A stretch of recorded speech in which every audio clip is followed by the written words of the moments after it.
Alright, look. Hit the like button. Hit the sub button. Hit the notification bell. You understand me? Subscribe to my channel. Follow me on Twitter. Follow me on Instagram. Join this Fisk Unit army and get Fisk Unit tough.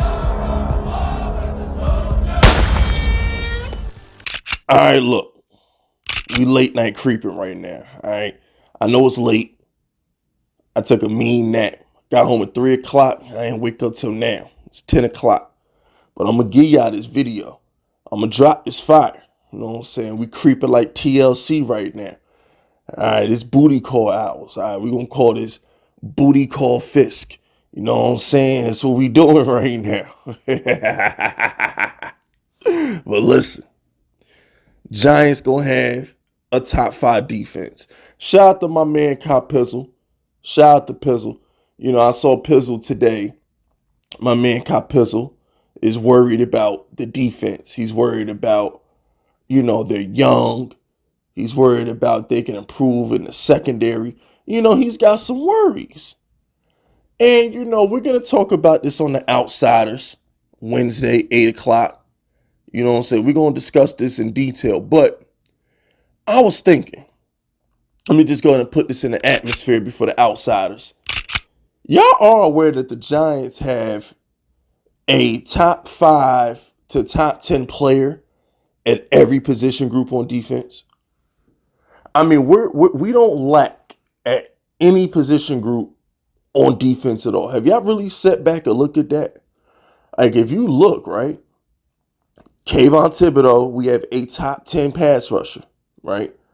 Top 10 pass rusher. And when Ojulari's healthy, I mean, that duo as a whole, like, if you just want to say best pass rusher duos, like, you know, Bosa, Khalil Mack, and, you know, things of that nature, we have a top 5 pass rush duo in Kayvon and Ojulari. We have that. All right, we got 2 elite pass rushers. Dexter Lawrence is top 3 at his position. What do you got? Chris Jones, Aaron Donald, Dexter Lawrence. How many defensive tackles do you name before you get to Dexter Lawrence? So he's top 3 in his position. We have that, right? Then, when you go to the middle linebacker spot, we only got one. I give you that. We don't have an abundance at the middle linebacker position. But Akura K is a top 10 middle linebacker. You're not going to get that many middle linebackers, that many Mike linebackers better than Bobby O. So, by the way, I've been saying his name wrong lately. So Joe Shane pronounced it Okuriki or Rikikuri, something like that. Sound like some nasty food. His name sound like some type of vegetable that my black ass ain't eating. So we just gonna call him Bobby O. We going back to Bobby O. All right, I don't want to disrespect this man and call him the wrong name. So Okurike is not how you pronounce it. We just gonna call him the Big O. All right, he Oscar Robertson now. Fuck it. Fuck it. I don't know what to tell you. We will call little Big O. Or we might just call him by his number. I don't know what his number is, but we might just call him by his number. I don't know. But he's top 10 in his position group. So we good there, right? When you go to the corner position, the talk has been the rookies. I get it. Okay, everybody talk about Trey Hawkins. We talk about my man Deonte Banks. I get it. You know, that's been the talk of camp right now is Trey Hawkins. We stole. It's not even stealing. You don't steal 6th-round picks. You just flash your greatness. You don't steal somebody in the 6th round. Trey Hawkins isn't a steal. Trey Hawkins is a product of scouting and front office greatness. That's Brown.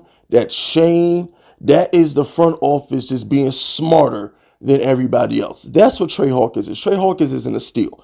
Jalen Hyatt in the 3rd round is a steal. That's a steal. Getting Jalen Hyatt in the 3rd round is a steal. Trey Hawkins is just like, okay, our front office just knows what the fuck they doing. That's what Trey Hawkins is. But Adoree is a top 10 corner.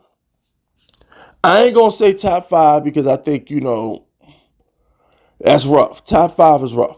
But top 10, did you see what he did to Justin Jefferson in that playoff game? You can't tell me Adoree ain't a top 10 corner. the way he shut down Justin Jefferson in that playoff game. I'm sorry. He earns his top 10 stripes when you shut down probably, arguably, the best receiver on the planet. The best receiver on the planet is probably Justin Jefferson. Who's better than Justin Jefferson right now? Who? And he got shut down by Dory in a playoff game at home. So at worst, he's top 10. I can't put him in the top 5. That's rough. But top 10? Nah, Dory got that. And now we're putting him in the slot so he could cover the A.J. Browns and the C.D. Lambs of the world. So, yeah, okay, I'm rocking with that, right? And then you go to the safety spot, and we got Xavier McKinney, who's top 10 in his position. Xavier McKinney, if he stayed healthy last year, is probably a lock for the Pro Bowl. I mean, McKinney does everything. He intercepts the ball. He was our Mike before he got hurt. He was the one calling the plays, and I think when he got hurt, we switched it to Julian Love. But before he got hurt in the ATV, McKinney was the Mike. He was the one calling the plays. Because remember, the Giants didn't have a middle linebacker. Our middle linebackers couldn't tell left from right. They couldn't tell red from blue, green from yellow. They was the R word. All right, they just canceled the Fresh and Fit podcast. So I'm gonna try and be on my best behavior. I ain't gonna say certain stuff. At least I'm gonna try. But our linebackers were glorified R words. So we had to have McKinney call the plays last year and get everybody in position. But the thing is, I just ran down every position group on the Giants. We have a top 10 player or top 5 player in every position group. And then we have a mad evil genius calling the defensive plays. You see, when you have a defensive coordinator like Wink Martindale, who was an habitual top 5 defense in Baltimore. When's the last time Baltimore under Wink Martindale wasn't a top 5 defense? When? Hell, look at last year. Wink Martindale was putting in work last year. He didn't have nothing to work with. Our secondary was banged up. Our linebackers were yellow bus niggas. And all we had was a defensive line. And even the defensive line was hurt for like the first month. When did Kayvon come back? Ojulari was hurt for a majority of the year, but didn't Kayvon miss like the first month or something like that? So for the most part, I'm looking at the defense like, man, Leonard Williams was hurt. We had Fabian Moreau out there and a bunch of random corners, Flots and Holmes and all this other shit, and we still made it happen. Julian Love got hurt. We played the young kids. So now I'm looking at the defense like, okay, this dude Pinnock can play. Beavers can play. Trey Hawkins can play. Deontay Banks is looking good right now in this preseason. So now Wink Martindale has some pieces to work with. Kayvon, when he feel like it, that dude is dominant. Ojulari wake out of bed and he'll walk his sack. I don't think we have a hole on defense.